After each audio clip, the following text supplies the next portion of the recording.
All right, so what I thought I would do on this video is basically an update to the previous video. I had a lot of people ask questions about how I used AUM, Koala, and in this method that I used it in. So I'm going to show you the rundown since I did this no talking video. I thought it'd be fun to do a no talking video because a lot of my videos are me just sitting there talking and telling you stuff. But then I thought about it afterwards. It made sense that if you want to know how I did it, I didn't really explain it in the video at all. Just was kind of going through parts and showing you what I did. So let's do that. Let's do a quick rundown. Um, I'm on the iPad Mini 6.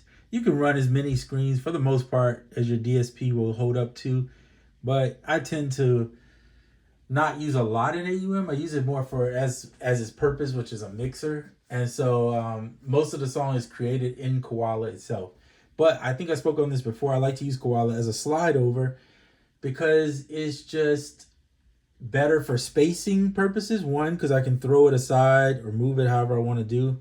So if I need to get rid of it, sorry about that.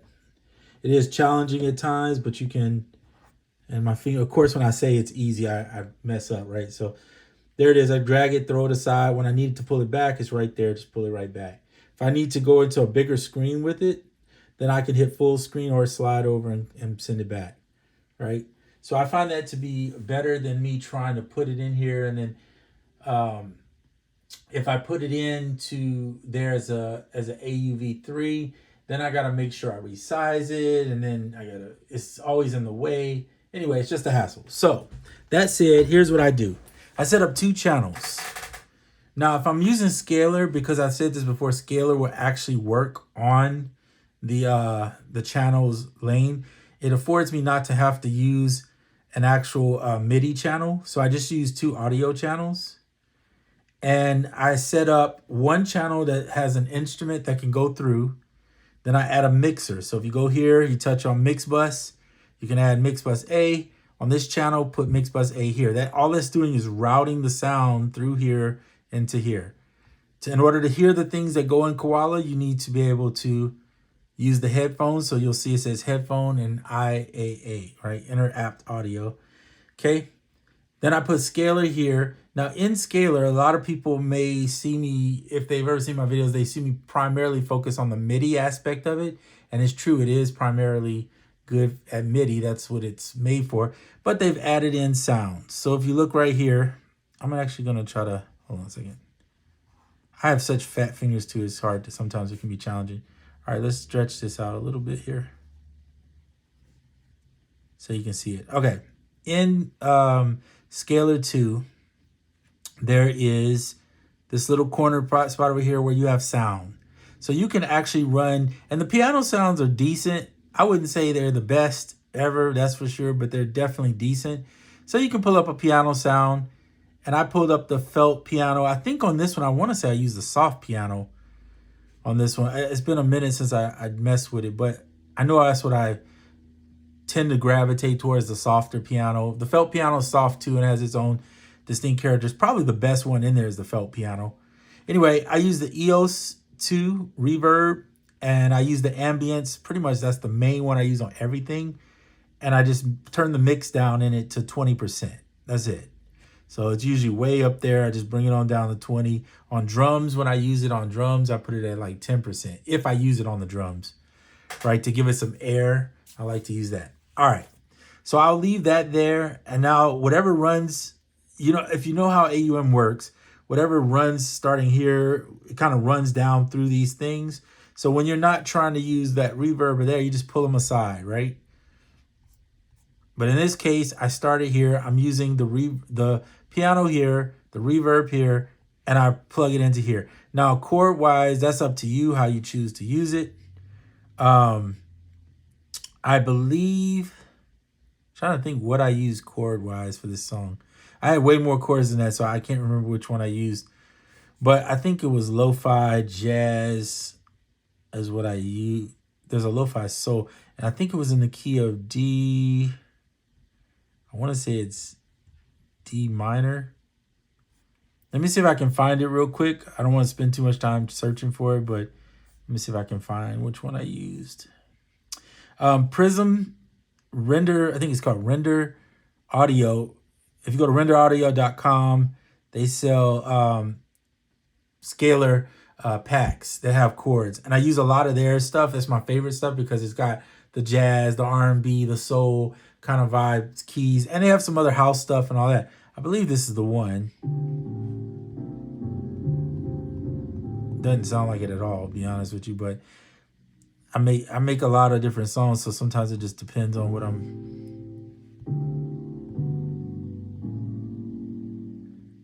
So right now, I'll be honest, I can't figure out which one I use. I'm not going to trip on it. This video is more about showing you the process. Whichever one you use, you can see if I pull this up and I pull up Scalar, right? You can play it into Koala. So what I like to do is, because Scalar can be kind of challenging to play on, the first thing I'll do is I'll make sure Humanize is on. And I use timing. I use this one where it's velocity and timing. It's got both, right? And the reason why is to give you that human feel. I mean, that's the whole purpose of it, is human feel, right? So you pick your chords out.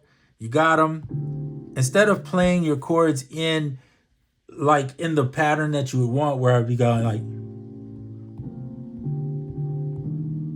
whatever I'm playing, it can, for some reason, the touch on here, it has hit and miss moments. So the timing could be a little bit off if you do it that way. That's why I typically would use the OP1 field for the controller so I can time it. Or if you have another controller, you can use that too. It doesn't matter. But the idea is to get the chords into Koala. So I picked the 8 chords I wanted, which I've only used 7 in this song. And actually, it was probably only like 5 chords total, if I'm being honest, that I ended up using.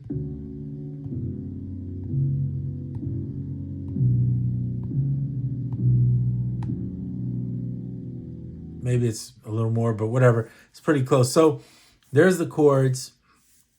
I know it sounds a little bit different. Let me see.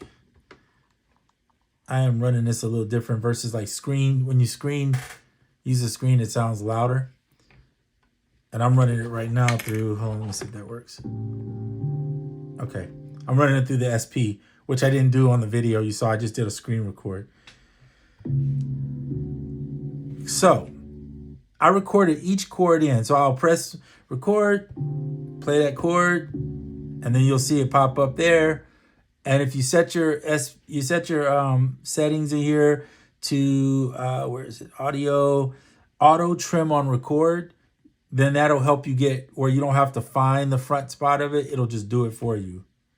And I always put a little bit of attack on there, just a little bit, just so that it doesn't clip or pop at the beginning. Never put the one shot. Well, I take it back. I put the one shot on these, but when I played it, I don't think I had the one shot on, if I'm being honest. Take that off.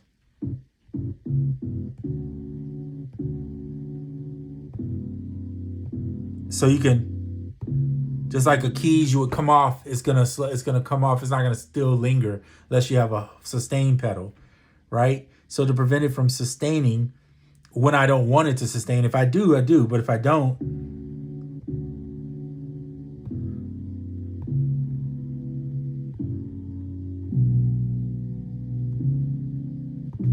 this is like leaving the gate on the SP. Oh, I think I left. Okay, so then you create your pattern, right? You create the way you want it to flow. And then after that, you pick some drums. One shot these for sure. Right? Create a drum pattern sequence that you like. And then you go in and you get your bass. Now, how did I get the bass?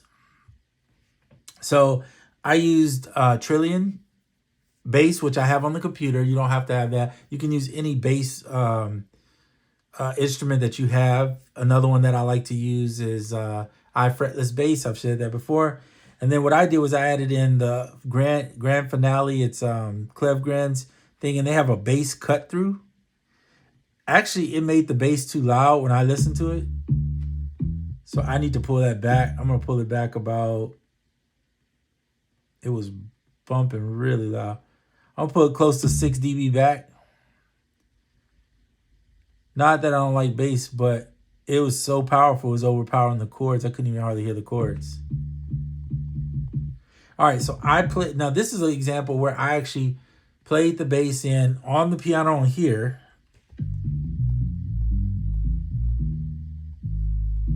Oh, pull this off. I sat there and played this bass in. It was simple. I just followed the chords, right? So if you know what the chords are you use, which in this case you won't see the chords I actually use, then you just follow those, okay? In a rhythmic pattern that you feel will set a groove for your song, right? Based on what you do. So I'm going to go to full screen. So that's all it really is. I set the tempo up here, 124. I turn the metronome. If I'm going to record in, then I put it a pre-roll of 1 bar, right? And what that does is, let's say I'm just going to record something here.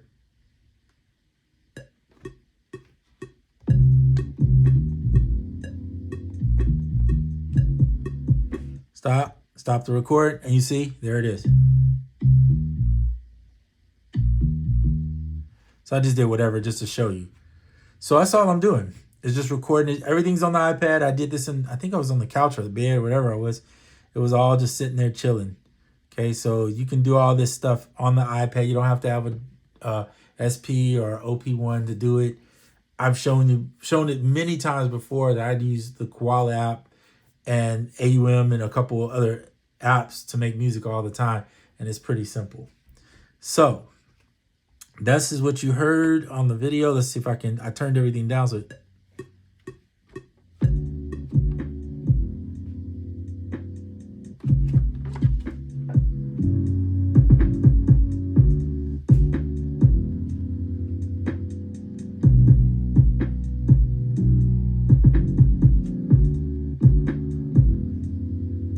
okay, let's talk about this grit you're hearing. Part of that grit is the SP. So I'm going to dumb that down real quick. Hold on 1 second.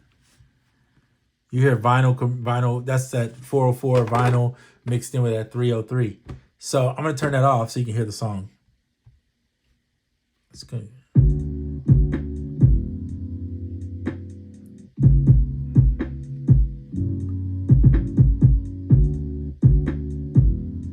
So now you get a clear here. Okay, so you hear that? Okay. Now I'm going to go in and show you what else I did. Put that back.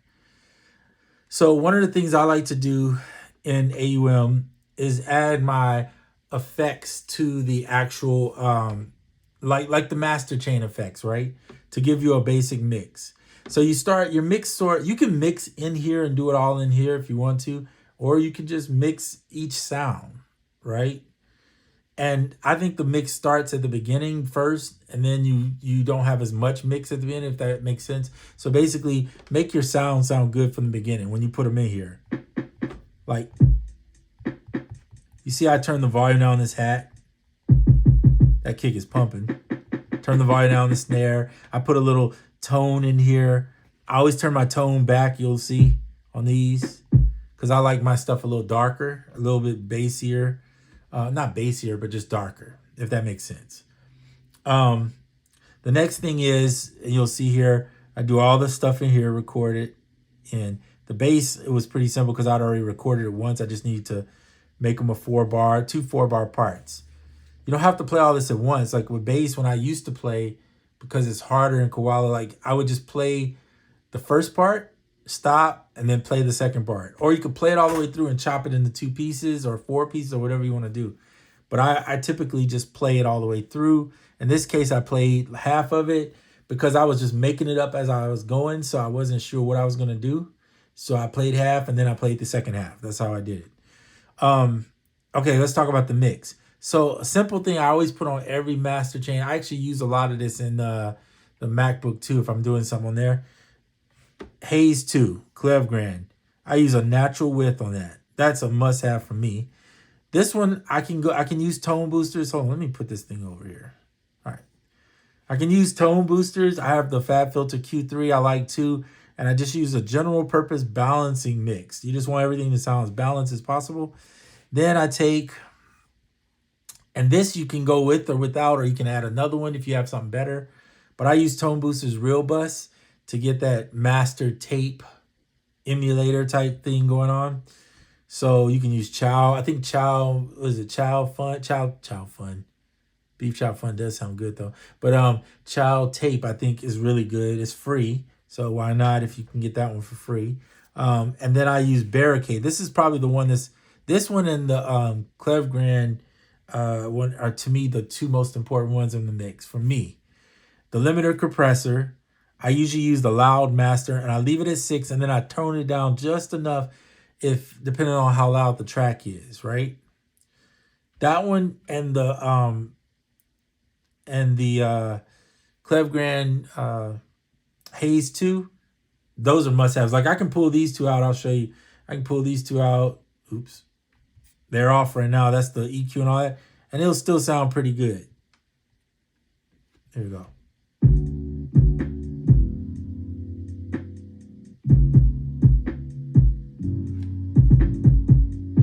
So you see when I bring that one in, it just kind of does something for it. So it feels more balanced and level.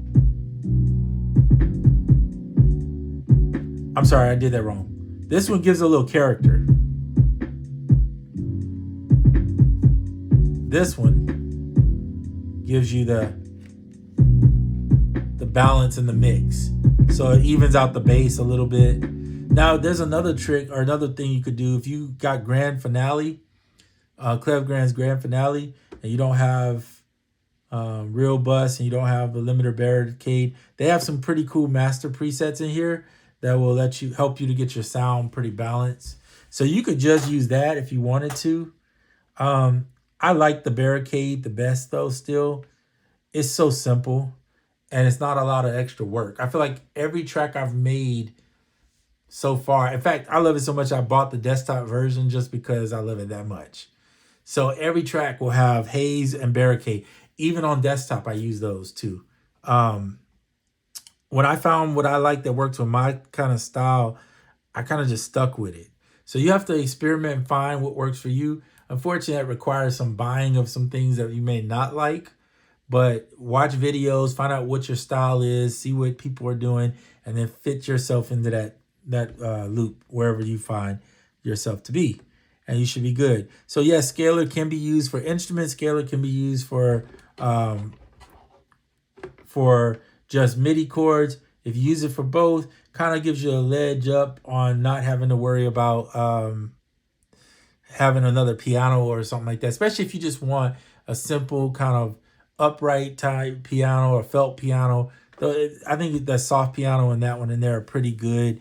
And it's a one-stop shop buy. There's some other instruments in there. I promise you I never mess with them, except for one I think I've used in the, not the vintage keys, go out of there. It's in the synth. I think I used the lo-fi plugin one time. There may be some more in there. I just haven't messed with them because it's not my go-to all the time for instruments. But I'm trying to click off of that, but it seems to. So yeah, you can. I thought that would let me play it. I guess not. Oh, you know why? Because I have it unplugged. That's why it won't let me.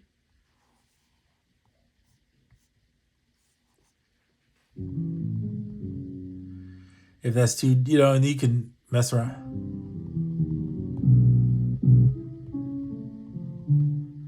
So you see what I'm saying? You can figure out what sound you want. Pure upright, pure piano, those are good too. Whatever you want for piano, just find what you're going to use and make it work. That's all I got for you guys. BPM was at 124 if you're wondering what I use. I like to use double. I like to double the BPM. So sometimes I'll use like 140 and then I'll be playing it at like a 70 BPM just so that the hats can vary a little bit. Like if I want to have a slow hat, I could do that. But then if I want to like crank them hats up and get them running, I could do that too. So all kinds of little small things. And you notice I don't use a lot of instruments. This is not a lot. This is really a bass, some keys, and drums. That's it. So you don't need a lot. And you can use a lead. You can maybe pick a lead off and then have your little lead in there. Or like I use the Swam instruments to do that. Or I'll grab my guitar and play the guitar over a track. it's more for me about the feel and the vibe it gives you than it is for how many different things you can put together and how much automation can you do. I don't really care about that. Just make it sound good. That's all that matters. In the end, the only people that care about the production part is the people producing it. The rest of the people are just like, it doesn't sound good, right? So anyway, that's all for this video. It's over 20 minutes. I just wanted to kind of give you guys an idea of what I did to make it easy for you, so you could see, and then you could take what you want from there and build your own little vibe or flow or however you work. But if you got any questions, drop them in the comment box. I'll be glad to answer. All right, now I'm out.